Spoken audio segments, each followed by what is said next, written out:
Good morning. We're really glad that you're here. And we have three speakers this morning. I'll just be moderating a little bit, but really they'll just be sharing their story, having a great conversation with one another.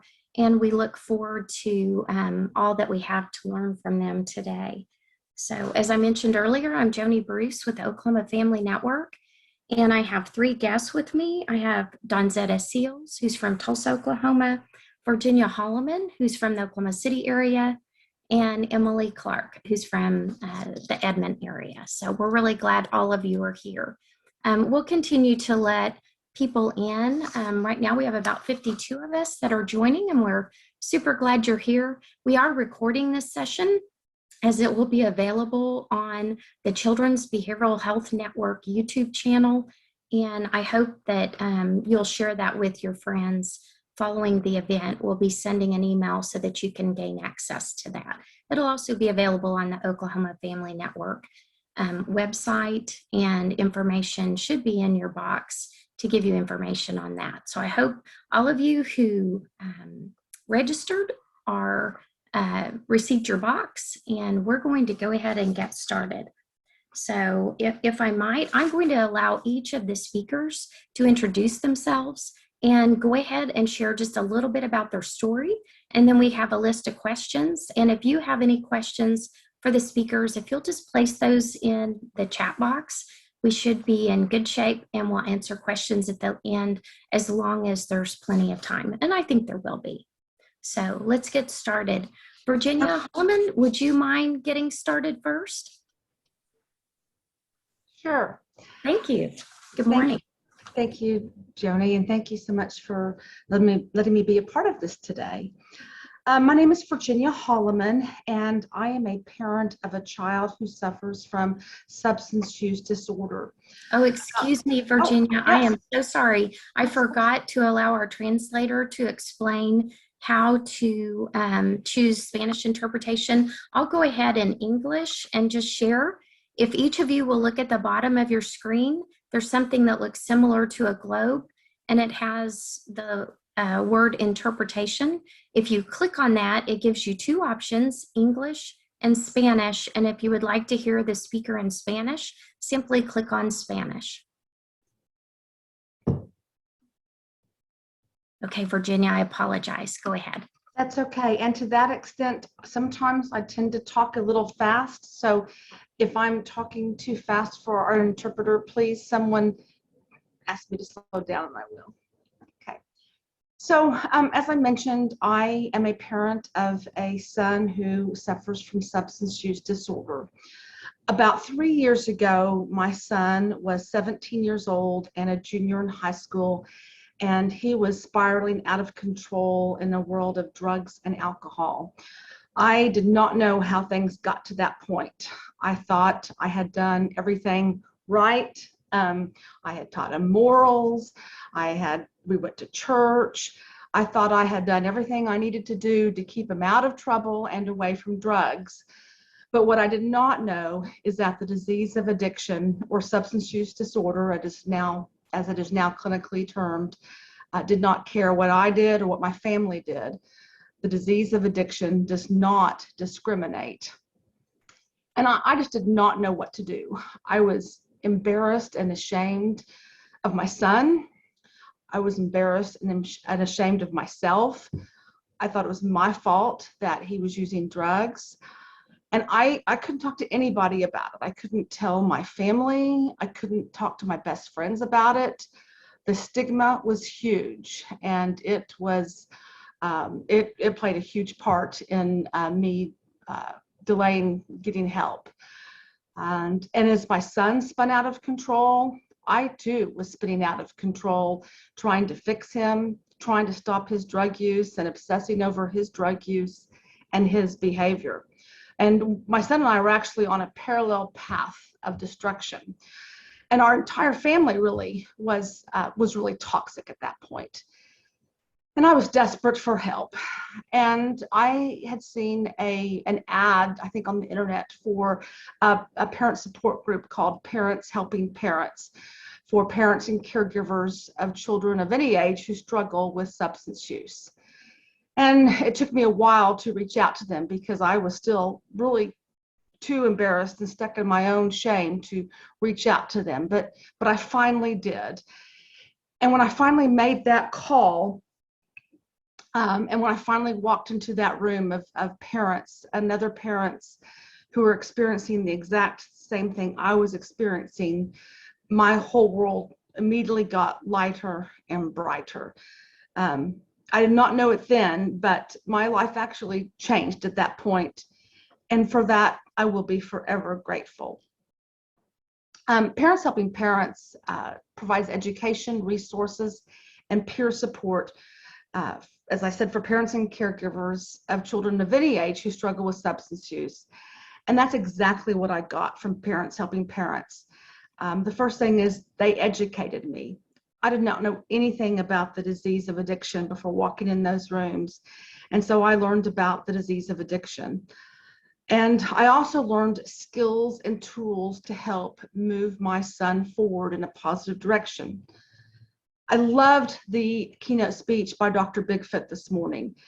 Many of the things she talked about were skills that I learned through Parents Helping Parents, and they really do make a difference. Dr. Bigfoot said a parent should be calm and positive. Well, I was anything but calm and positive up to that point. I was the antithesis of that.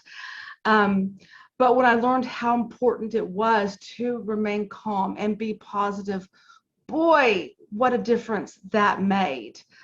And I also learned how important it was, as Dr. Bigfoot said, not to shame my son for his disease. She talked about not shaming our children, and I mean, shame is a huge component in addiction. And I had been shaming my son for his disease, and I realized that he had enough shame of his own, and I was just compounding that. And I learned to love my son, have compassion for my son, and walk alongside him and love him.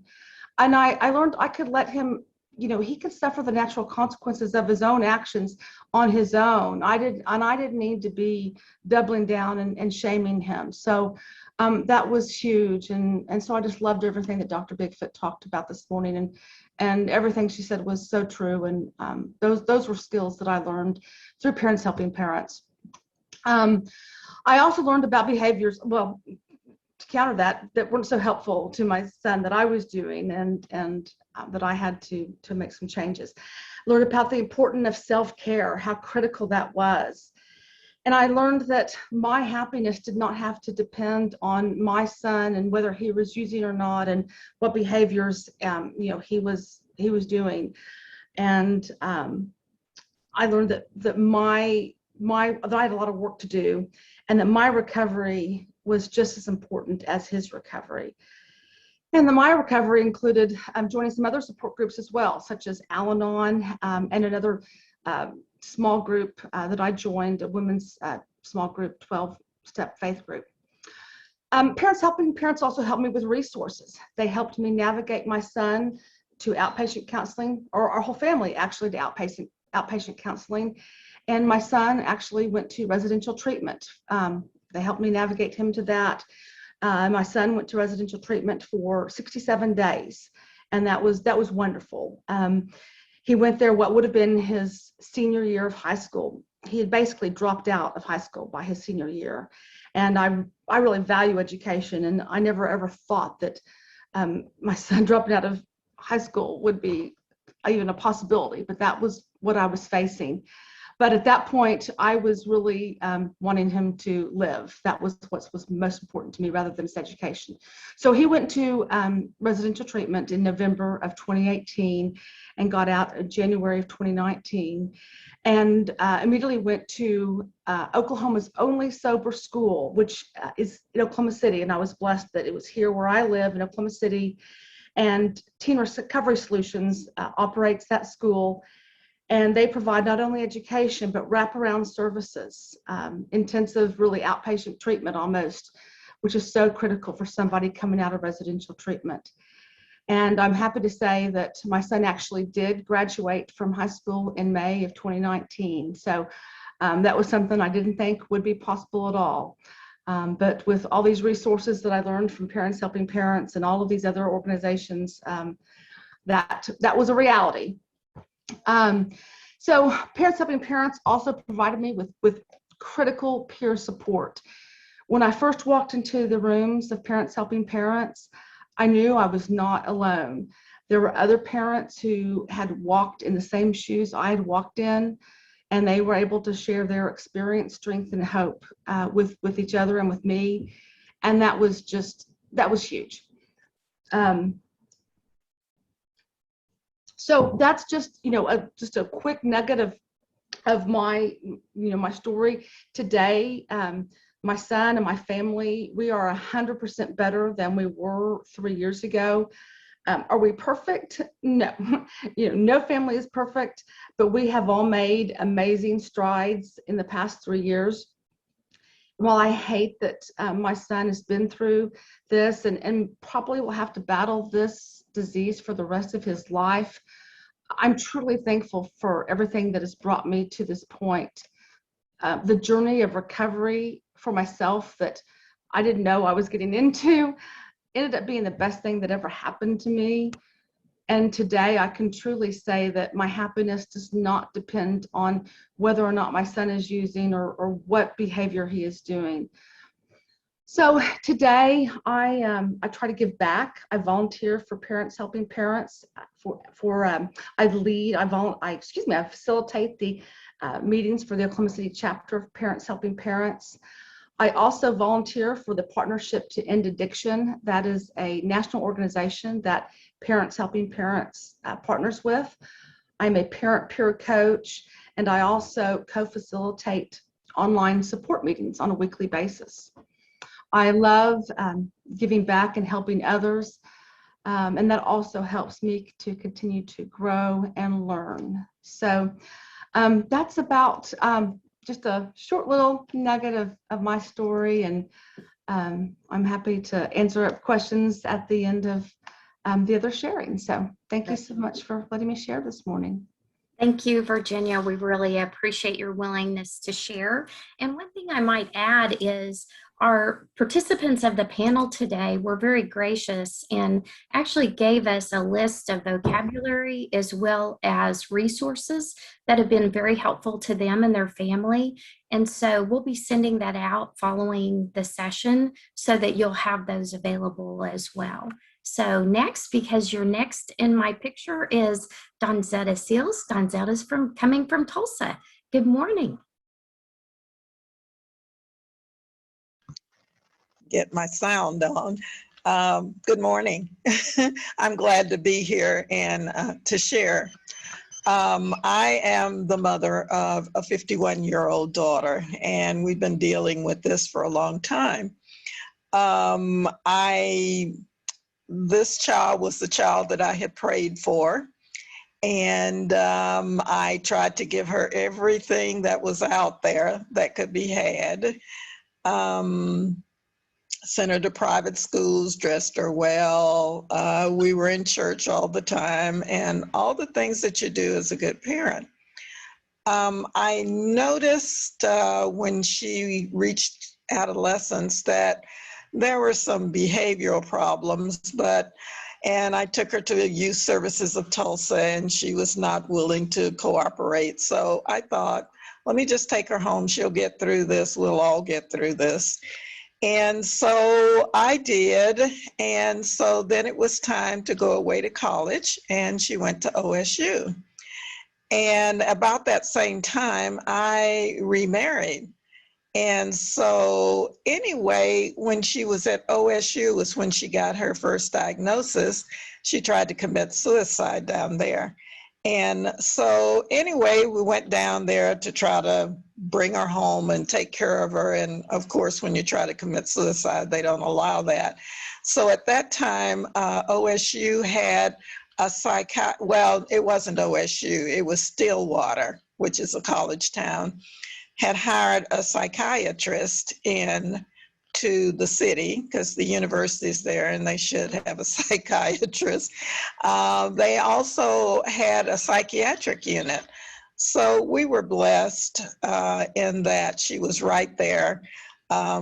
She took a lot of pills, called the suicide hotline, and the security at the school came and got her, and she went in, and we went up to see about her, and they said she was quite dependent upon me. And I guess there were family issues. So anyway, they kept her there. They thought she needed to stay in school, so she stayed, and she went to class from the psychiatric unit until she was better. Well, then later on, she had another suicide attempt, and the school told her that if she didn't get that under control, that she would need to leave because it was too disturbing to the students. So anyway, we started going. It was a blended family, and that just made it even more difficult because she was dealing with her issues, and I thought she was just being rebellious and ornery. And I used to tell her that. Well, looking back, the doctor's dissertation really helped me to have some insights, which I've begun to have as her illness progresses.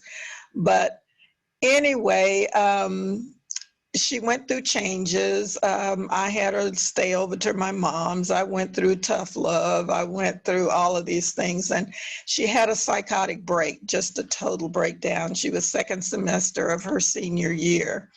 And we took her to the hospital.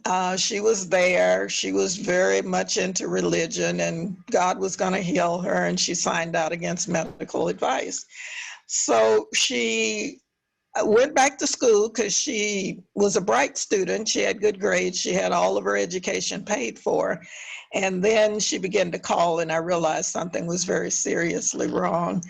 And so then the school finally called because she had confided in a professor, and they said they didn't have the resources down there to help her and that I would need to come and get her.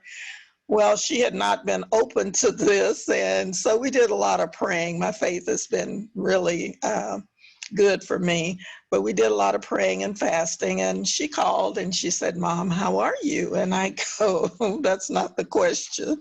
How are you?"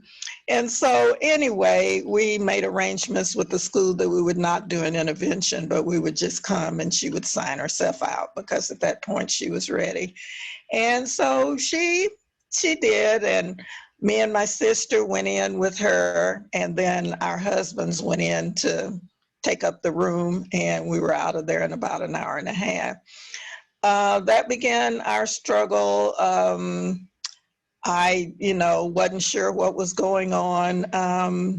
When I had kept saying she was ornery, but then when she had the psychotic break and she was in the psychiatric unit, kind of balled up on a table in a fetal position, it was kind of like God said to me, "You don't have a clue what's going on here." And I go, "Okay, but I'm willing to learn." So then my friend who had a daughter there, she called me later and she said, "Have you heard of the Journey of Hope?" Now, you won't recognize that name. That was from a long time ago. It's now Family to Family under NAMI. And so anyway, I signed up for it and I went, and it was a lifesaver. It helped me to understand what was going on. It was such a lifesaver. And it's kind of interesting that I look back now because in that group, there was a woman who had a son who was schizophrenic, and she had been dealing with him for 35 years. And she was calm. And I thought I was just all over the place, just a basket case. And I thought, I want what she has. And so anyway, it happened that later on, I was in Oklahoma City at a NAMA conference, and a lady that is my neighbor, she said, "We've been trying to get in touch with you. We'd like to reach into the African-American neighborhood to do family-to-family education, or Journey of Hope, as it was called, in support groups." So we went through the churches then, and we did an outreach because I felt like I'd gotten so much that I was ready to give back. And so we did, for 2 years, we did classes at the church, and we had a support group. And then after then, it was kind of like, well, can't live my life totally with mental illness, so I backed off. And then I think she wrestled with it for 11 years till they got her stabilized. She went back, finished up, got her degree at OSU, but because of the stress, she's not able to do any kind of work that causes any kind of stress. And she was very, very stable for many, many years until just recently, her prescribing physician, or well, the agency, Parkside actually, decided that they were not going to give controlled medicines, which she was on for the anxiety, and tried to remove her, and she destabilized. And so then we were going to have her hospitalized there, but she refused to go in because she didn't want the trauma of what she had experienced before.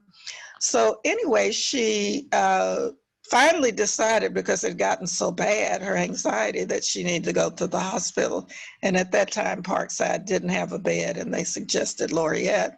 And Laureate, by a miracle of God, I must say, had a bed open in the detox unit, and went in, and they decided that she had been on it for too long. She'd been on Xanax for 20 years or so, and that it might not be a good idea to take her off. So they decided to prescribe her medications.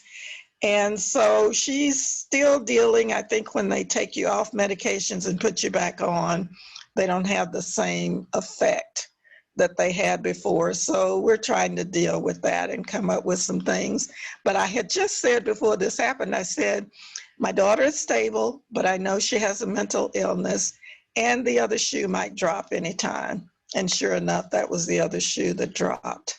So anyway, right now, I've done trained to be a trainer, and I said trained to be a teacher at NAMI Family to Family. So I've done several classes here recently.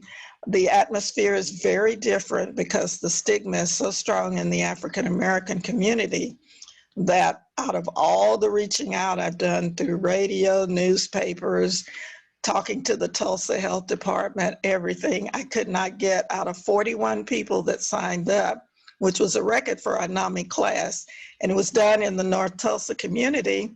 I didn't get a single African American to complete the class. There were, I think, one Indigenous, one Indian, 4 Hispanics in the class, and the rest were white. And I was just kind of really surprised because I thought that they might not come out to the African American neighborhood, but they did. And I just think we don't understand. I was one who didn't understand before. I was always saying, and my NAMI coach always has me to tell this story because she thinks it's really relevant. I always said, Black people don't get mental illnesses. So until I had a diagnosis for my own daughter, then, and so I'm sympathetic, but we're trying to work. There are several of us of color that are going to come together to try to see what we can do to reach out, because what the lady in the office says that we only show up when our kids are in jail or something like that. And so anyway, we're trying. I do speak Spanish, so I reach out to the Hispanic community in Los Angeles and in Santa Cruz County. They're NAMI there. And so I'm attending one of their classes. I've been certified to be a basics NAMI instructor, and just trying to do whatever I can to reach out. It just seems that my life can be about reaching out to others who are going through the same process that I've gone through. And it's been a journey, but it does get better, and you get better about taking care of yourself, because I'm involved in a lot of other activities. And my daughter understands, and she said, Mom, she said to someone else, she said, my mom thought I was being ornery. She didn't understand that I had an illness. And it's kind of like we've talked about that, and she's okay. So that was better, because before she would just accuse me and I would accuse her, and it was just awful. But anyway, she's growing up and maturing, and as she said, because her behavior was so bad before, she was so polite, and I commented, I said, "Oh, you are so polite to everyone." She said, "Yeah," she said, "I know I used to be mean." She said, "I don't know why."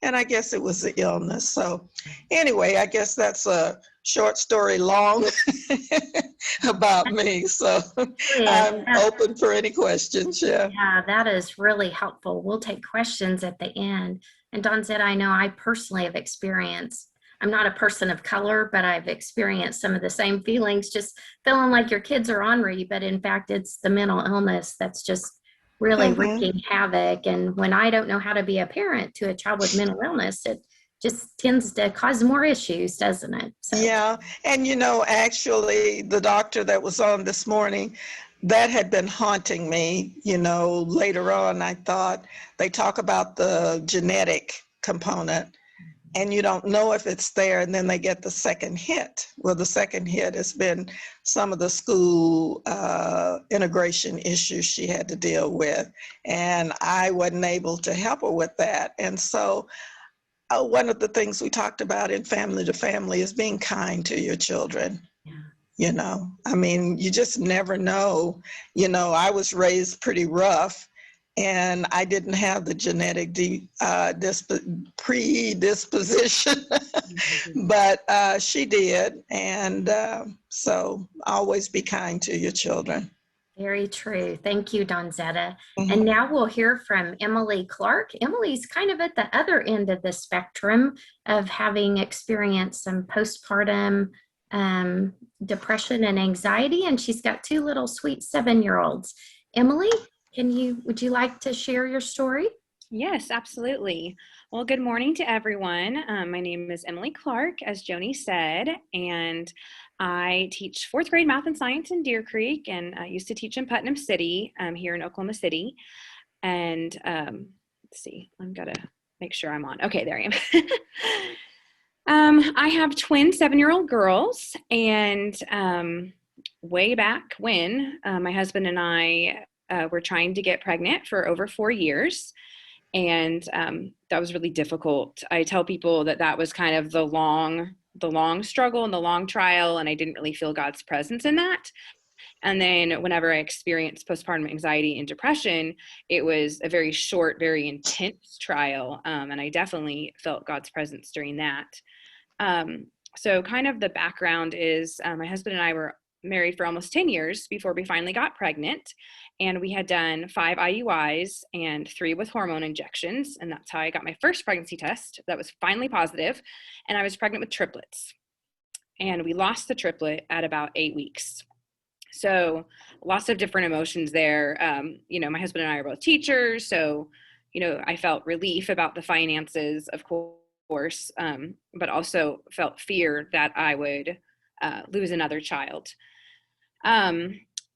Had a pretty good pregnancy. I was just so thankful to finally be pregnant, and I was posting, belly shots on Facebook all the time, and just so proud. Felt really beautiful and happy to be carrying my twin girls.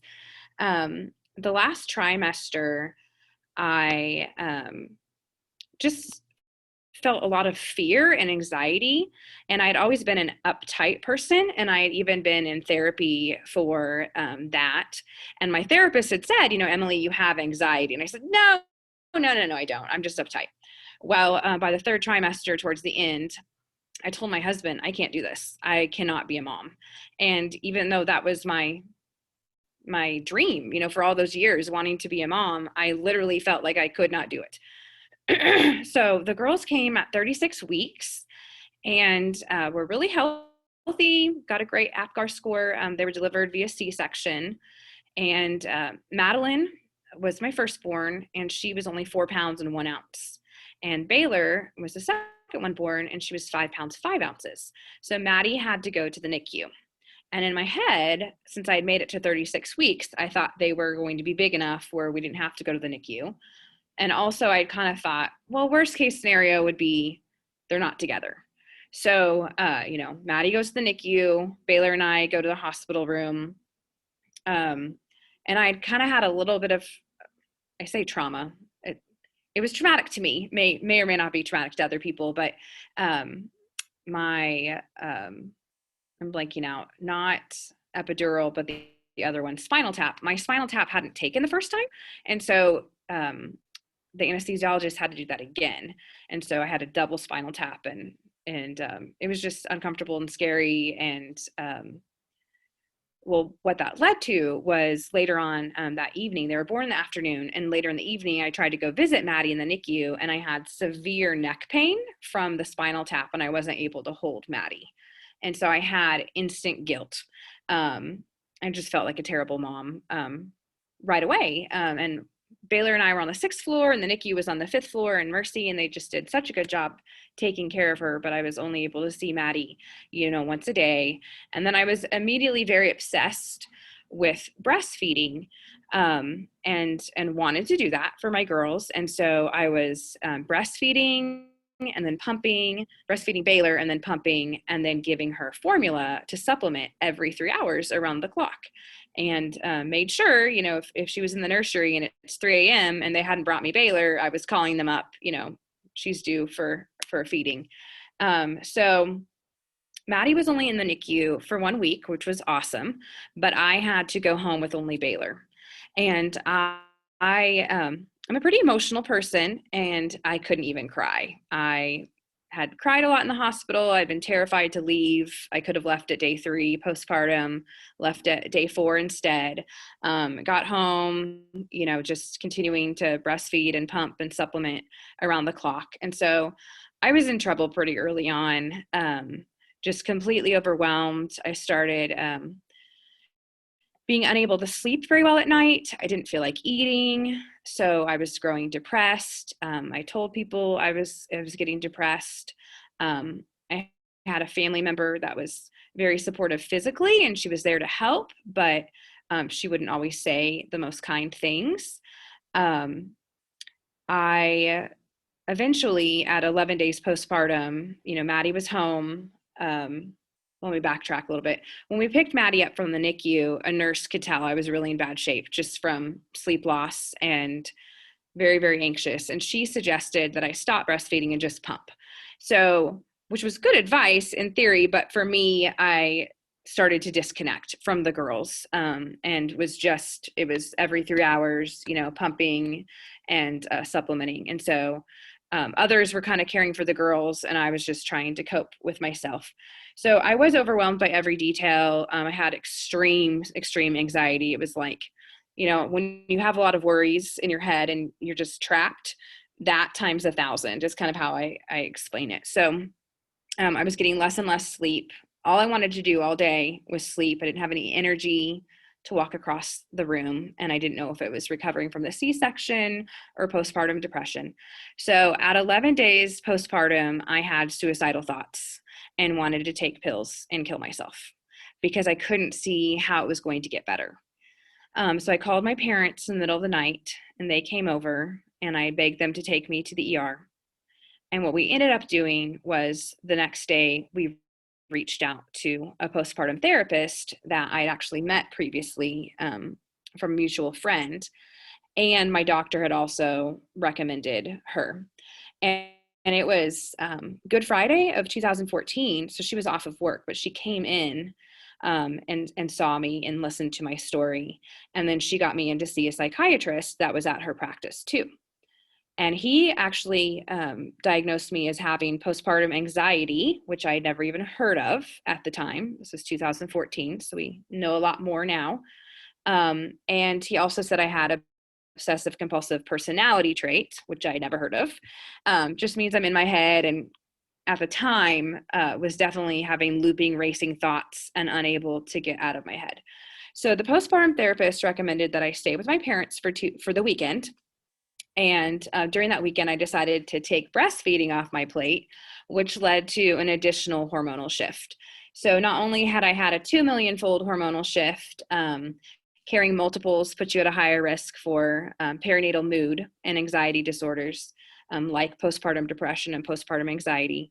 I had, previously undiagnosed anxiety, just a lot of factors that went into what I would call my breakdown.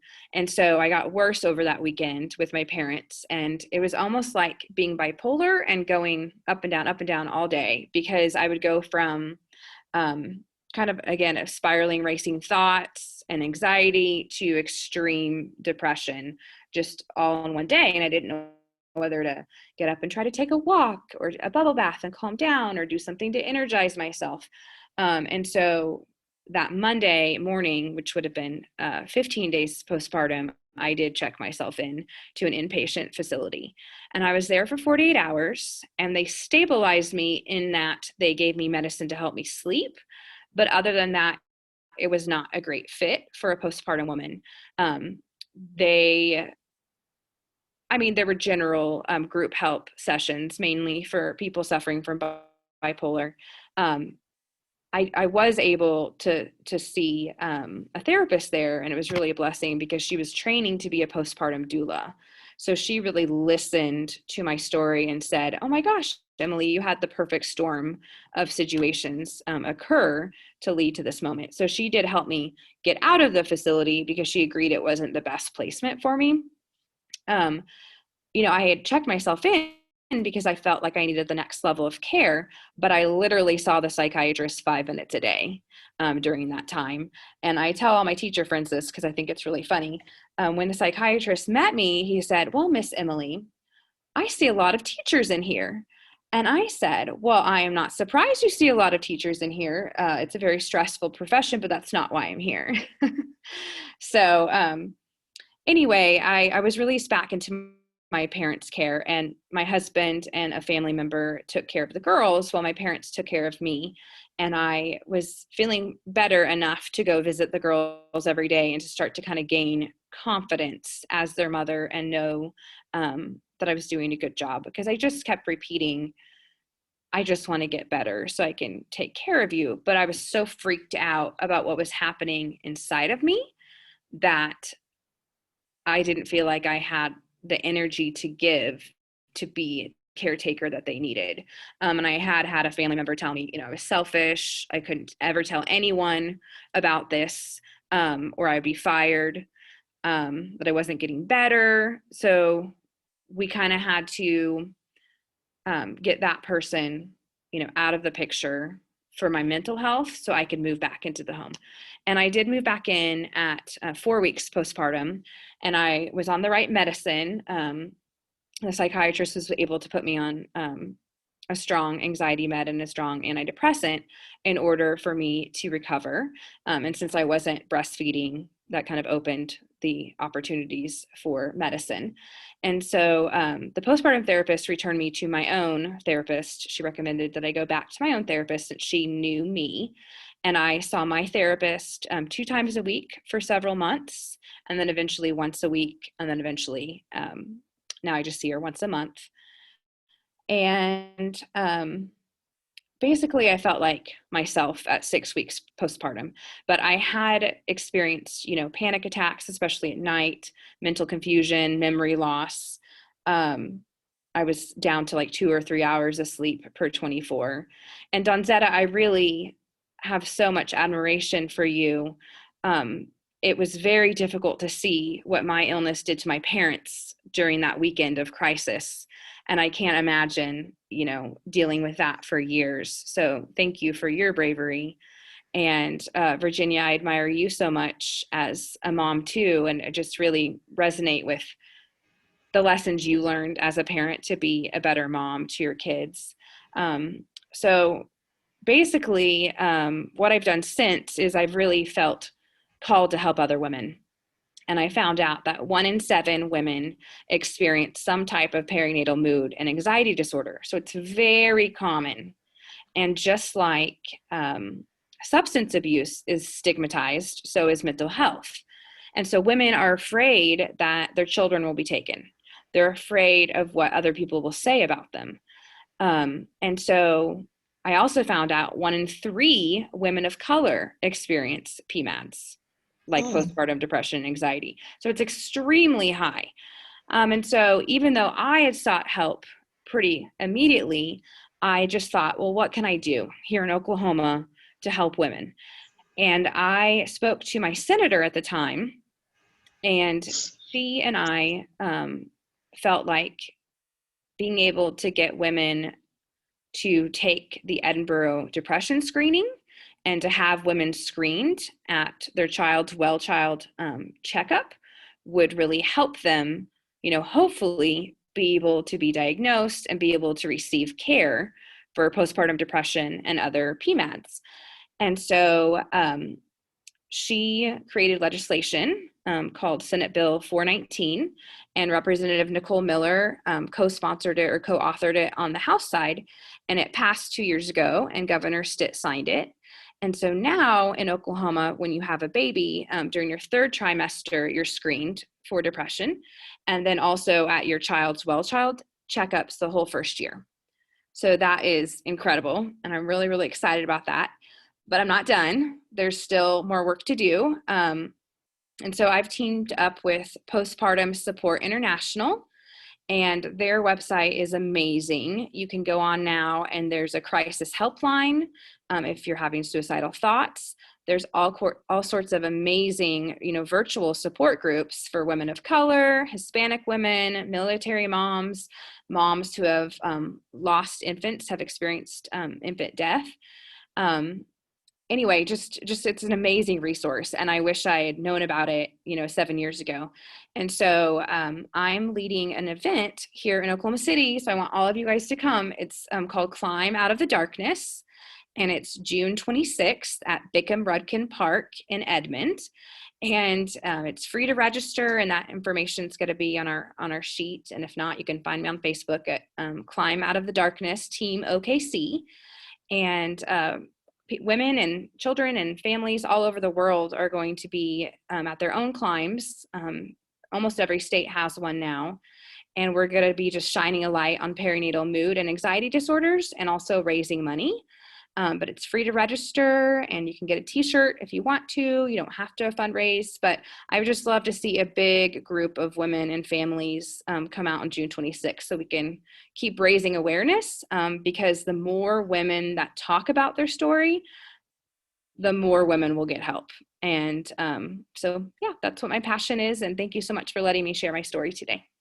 Thank you, Emily. I really appreciate it. And we kind of had a list of questions, and I think you guys did a great job really touching on all of them. I don't think it matters whether it's very infant or early childhood mental health, postpartum, moms or perinatal moms, if it's moms who have 50-year-olds or college-age students, or moms with sons or daughters, that are high schoolers. I think we all experience that stigma, but what I'm so grateful for is that all three of you wonderful ladies actually sought services or helped to seek services for your either for yourself. Well, really, one of the things I learned just in my own experience is I did not know how to parent my child. And so I had to get better before my child could get better. And so I think all of us, I've heard all of you say that education has been very key. And so I'm really appreciative that you're all speaking today. At this point, if anyone has a question, if you want to put it in the chat, I think email Emily. One asked, what is the web page? I will just say, I made a nice list, and I actually have taken more notes as these ladies have spoken this morning. And so you'll get an acronym list as well as links to websites and other resources. Donzetta, I don't think I specifically had Family to Family or NAMI Basics listed. I had NAMI Oklahoma listed. And so I'll make sure that we add those two with the link to the NAMI page so they can see where those resources are. And Terry, do you see any other questions that I might have missed? No, I sure don't. Okay. So if anyone has questions, we still have just a few minutes left. So I tell you what, I am going to go ahead and ask one of the questions, because I think this would be good for kind of as we transition toward the end. And that is, what is one thing you wish you'd known early when seeking services or a support that you think would help others. And I know all of you have kind of touched on that some, but if there's anything that you've left off or something that you would like to just mention further, Donzetta, I'm going to start with you. You're first in my picture right now. Thank you.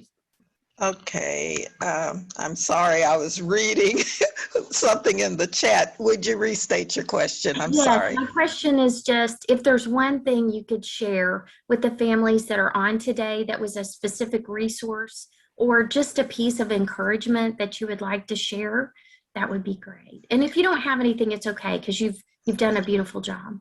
Okay, I would say get education and support.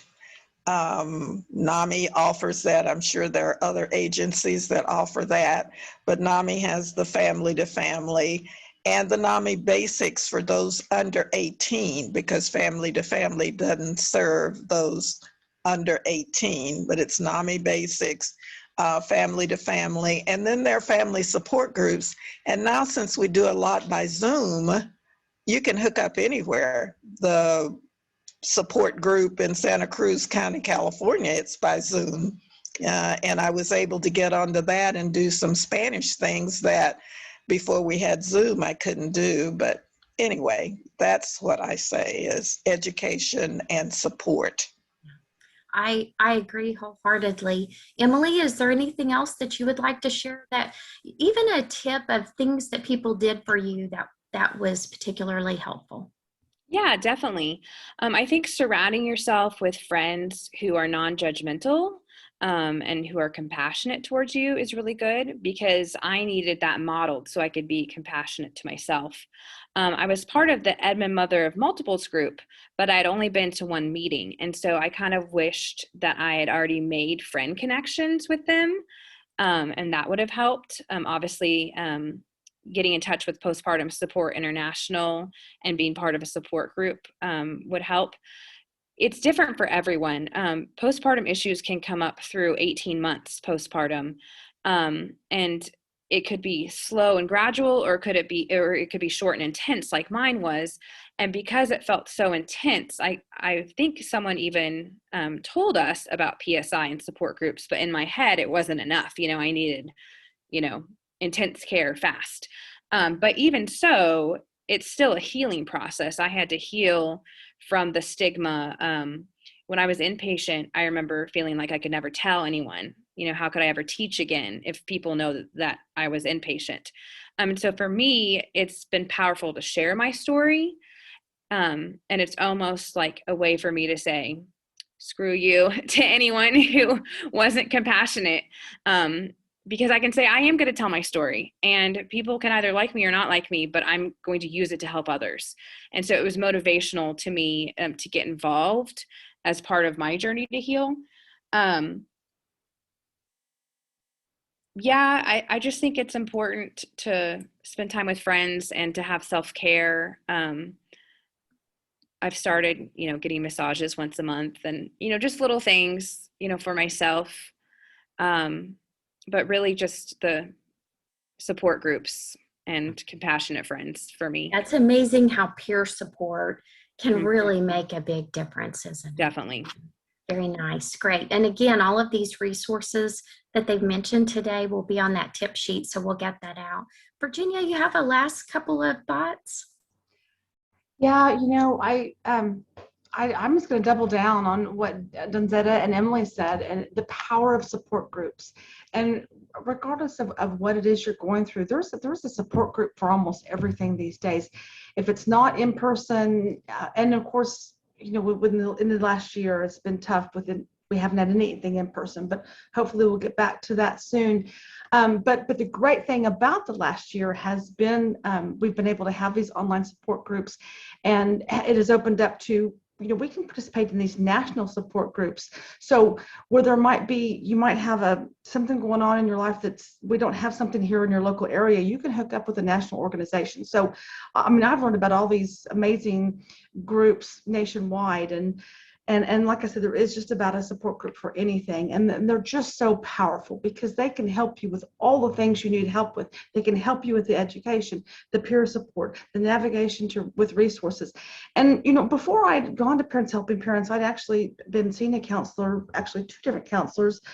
And I mean, they were helping, but it wasn't until I started that support group where the magic really started to happen. And I just can't say enough about how important, how powerful, how magical support groups are. So I'm not being very original here. I'm sorry, but they're important. So yeah. No, that's perfect. Thank you. And I just have to give a shameless plug for Oklahoma Family Network. One of the advantages is we do have access to national support groups and even national family groups across the nation. I know NAMI does as well. Parents Helping Parents does as well. And so we can actually reach out to other states if you're looking for a support group for a very specific concern. Oh, I love that cup. Yes, love that, love that. But we can, if we don't know about one, we can post it to international listservs that we have and really help find those resources. So ladies, thank you so much. I'm not seeing any other questions. I just have to say, don't stop sharing your story. I know just from the experiences that my husband and I have had in our life with our 3 children, when we have had a chance to share our story and support other families, it was a huge part of the healing process for us. Being able to turn around and put your hand back or alongside someone else to support them is huge. And if we have any family members today that are on this, again, you'll receive that resource list. But if you're ready to support other families, Oklahoma Family Network has a program called Parent to Parent Support, where we match families that have children, youth, young adults with very similar concerns. And so if you have a child that has had depression and you'd like to help other moms, dads, grandparents raising grandchildren, foster parents, really we support anyone.